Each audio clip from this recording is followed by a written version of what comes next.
শিক্ষা মন্ত্রণালয়ের সব দপ্তর ও প্রতিষ্ঠানে দুর্নীতির বিরুদ্ধে জিরো টলারেন্স নীতি কার্যকর করা হবে বলে মন্তব্য করেছেন শিক্ষামন্ত্রী আ.ন.ম এহসানুল হক মিলন।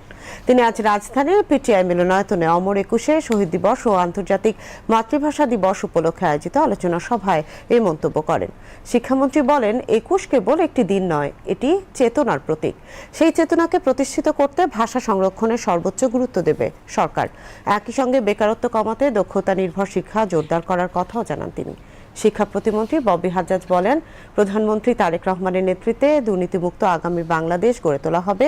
শ্রেণীকক্ষের পরিবেশ, শিক্ষার ধারাবাহিকতা এবং আন্তর্জাতিক মানসম্মত কারিকুলাম প্রণয়নের উপরও জোর দেন তিনি।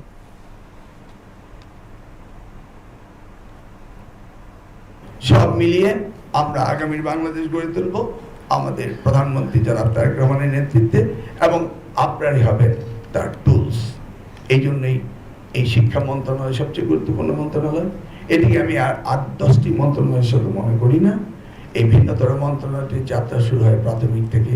আসুন আজকে এই ২১শে ফেব্রুয়ারি মাতৃভাষা দিবসে, শহীদ দিবসে, যেই দিবসকে নিয়ে আমরা স্বাধীনতা পেয়েছি, বিশ্বে পরিচিত পেয়েছি, সেই দিবসে আমরা সকলে অঙ্গীকার করি আমরা স্ব জায়গায় আমাদের নিজ নিজ দায়িত্ব পালন করব।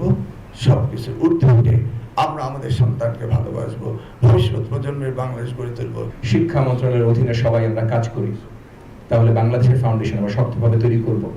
আর ওই যে তিনটা জিনিস মনে রাখা, কারিকুলাম, ক্লাসরুম, কনসিস্টেন্সি, এই তিনটা জিনিস যদি সবসময় আমরা ধরে রাখতে পারি, তাহলে ইনশাআল্লাহ আমি বিশ্বাস করি আগামীর বাংলাদেশ সোনার বাংলাদেশ হবে, পুরো বিশ্বের ঈর্ষা হবে আমাদের বাংলাদেশ এবং বাংলাদেশের শিক্ষা ব্যবস্থা। প্রাথমিক ও গণশিক্ষা মন্ত্রণালয়ের সচিব আবু তাহের মোহাম্মদ মাসুদ রানার সভাপতিত্বে আলোচনা সভায় অন্যান্যের মধ্যে প্রাথমিক শিক্ষা অধিদপ্তরের মহাপরিচালক আবু নূর মোহাম্মদ শামসুজ্জামান বক্তব্য রাখেন।